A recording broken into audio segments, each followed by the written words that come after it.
paranormal or not? What was the scariest thing to ever happen to you?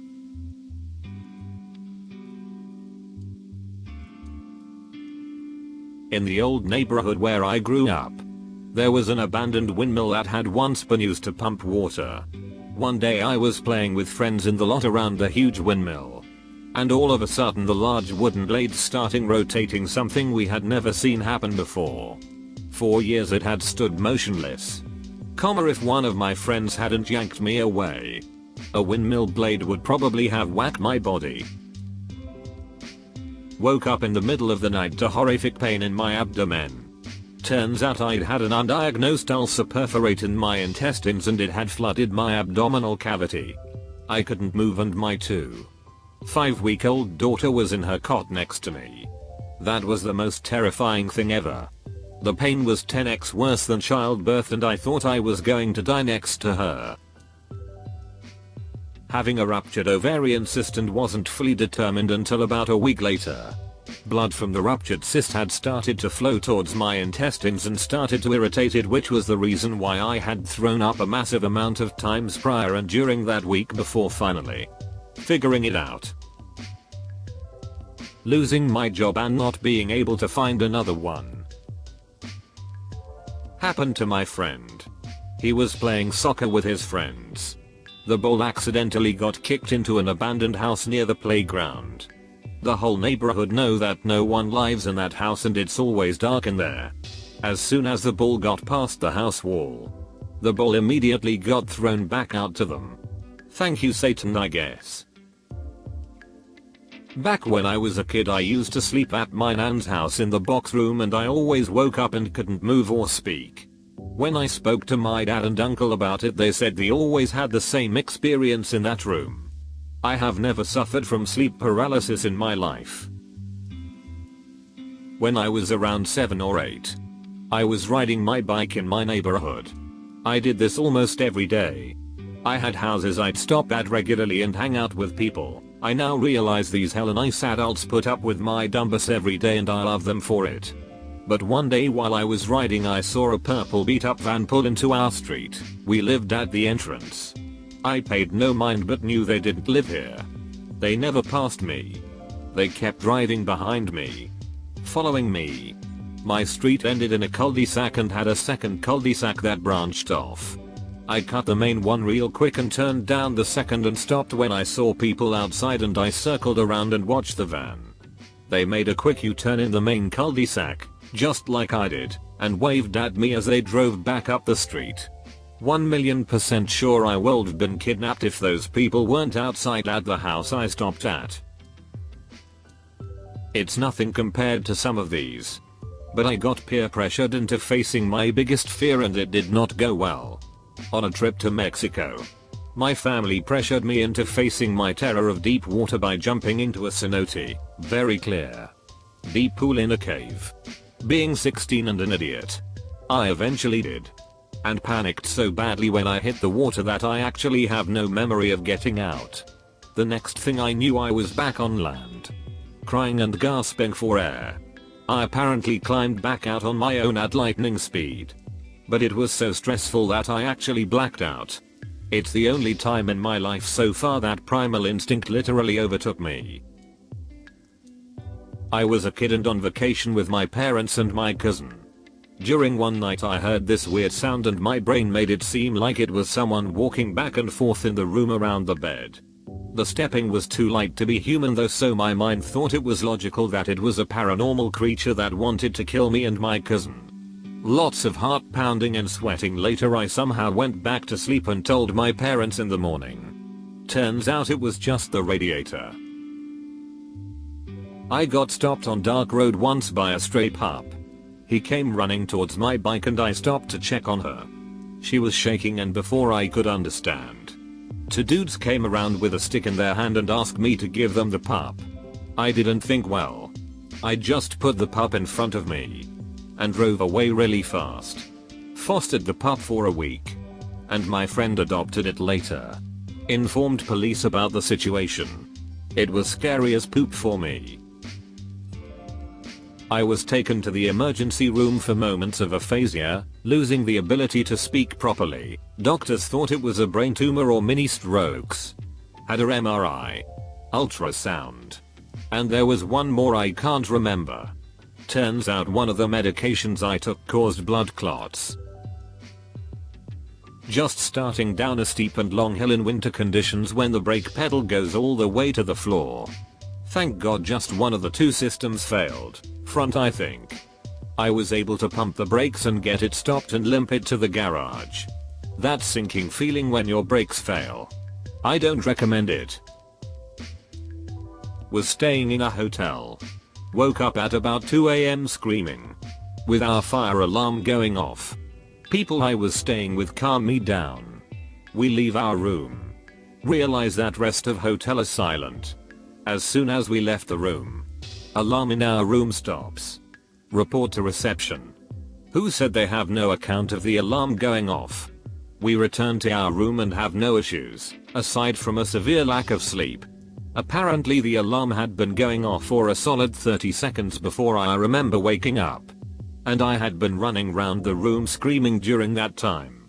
Have no recollection of that. No clue what it could have been. But something that truly haunts me thinking about it. A few weeks ago I got up from finishing in the bathroom to find the toilet chock full of blood. Happened twice that day. Getting scoped in both ends in 2 weeks. One time when I was a kid I went to get a spoon or something out of the kitchen because my mom made soup for me and my siblings. Once I had gotten my spoon I turned around and a bowl fell onto the floor right in front of me and broke. There was glass all over the floor. My mom rushed in and saw me shaking with the spoon in my hand. Staring at the glass covered floor, think I'd done something stupid. I wasn't hurt luckily, but that scared 5-year-old me to death. I still remember it. Weirdest thing was afterwards my mom couldn't figure out what had fallen. Everything was in the same place as before and nothing was missing from the shelf the bowl must have fallen off of. My friend and I were walking to his house after school. I was about 10 and he was about 7. We were walking to his house when a guy dressed in full black starts following us. We look back and he was pulling something shiny out of his black gym bag. We both started booking it to his house, taking a confusing path so that the guy couldn't know what house was my friend's. I was driving to work at 3:30 AM. Half asleep on an empty road. When a deer slammed into the side of my car. Like I didn't hit a deer. A deer rushed my car. I stopped in a parking lot to make sure my car was safe to drive. But then I had to drive back home with one headlight. That was also scary because I couldn't see if there were more deer on the side without a headlight. For reference, I'm a 4 feet 5, 135 centimeters, disabled woman. And people often get confused about my age if they don't know me. That bit's important. Last November I was with my mom on a long ass road trip to be with my granny as she was in hospice. We stopped for gas in one of those one stoplight towns and she ran in to pay while I hung out and stretched my legs next to the car. I noticed this huge black SUV drove by a couple times.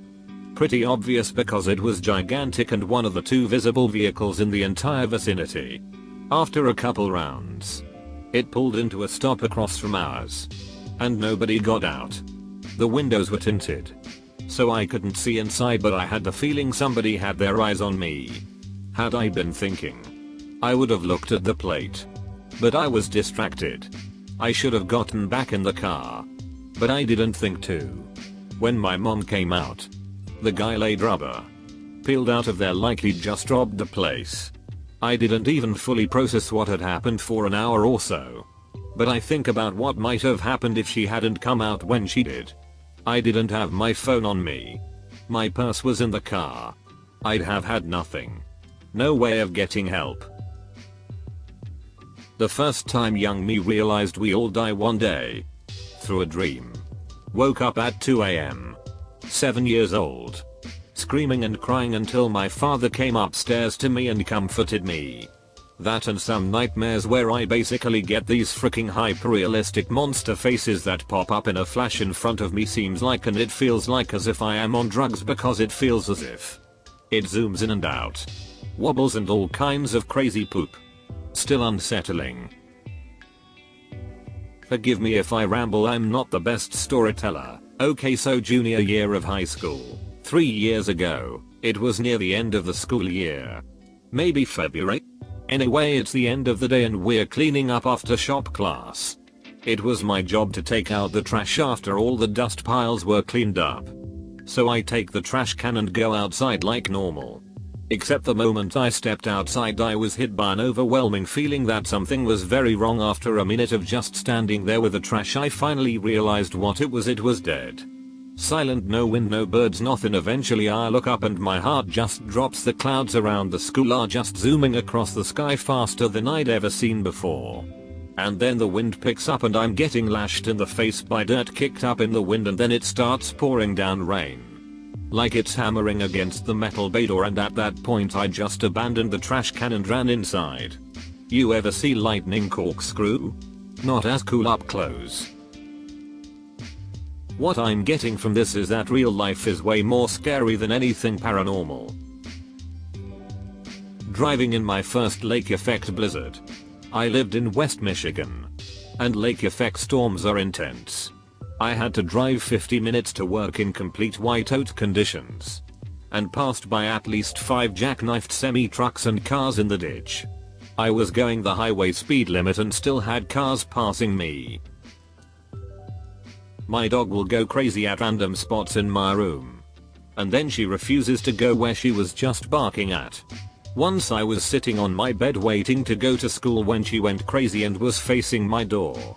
I didn't think anything of it. I was looking outside to see how the weather was so I would know if we could play football that day. My door was wide open. I guess I should mention that my parents were already at work and that my sisters were downstairs waiting for it to be time to go. Well, I am still looking outside. It was sunny and still. That's when my door slams.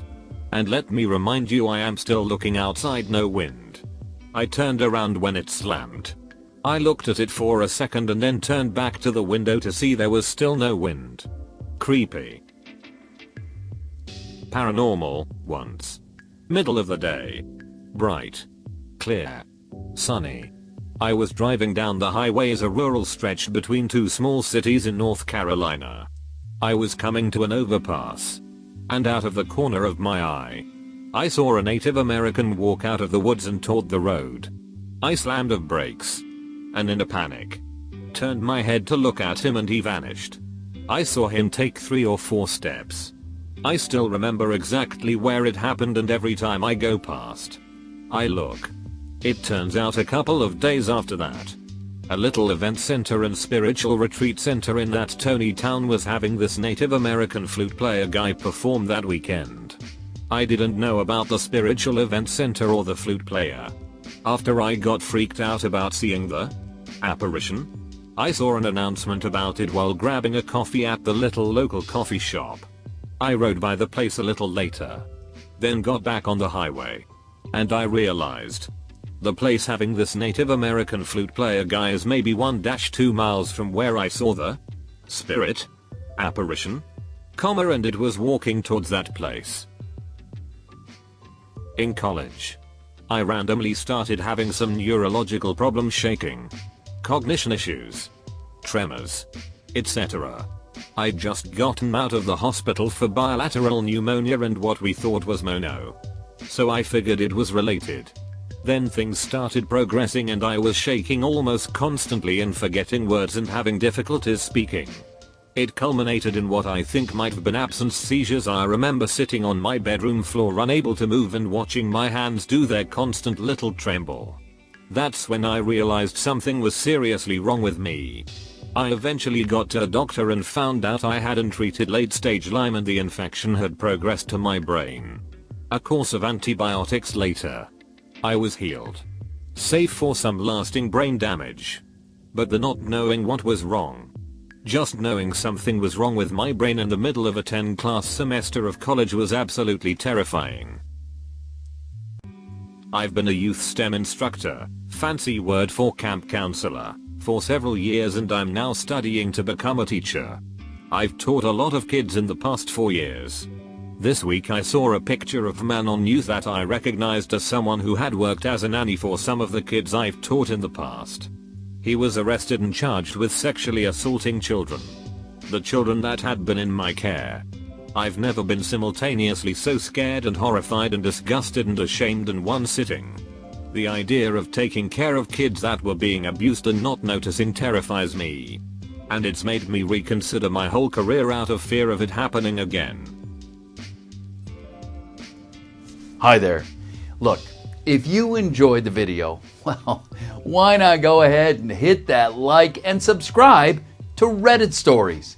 In fact, if you want to see even more responses to this thread, well then, take a look. There's the link in the description below. And remember, show some love to those authors while you're there. And I look forward to seeing you next time.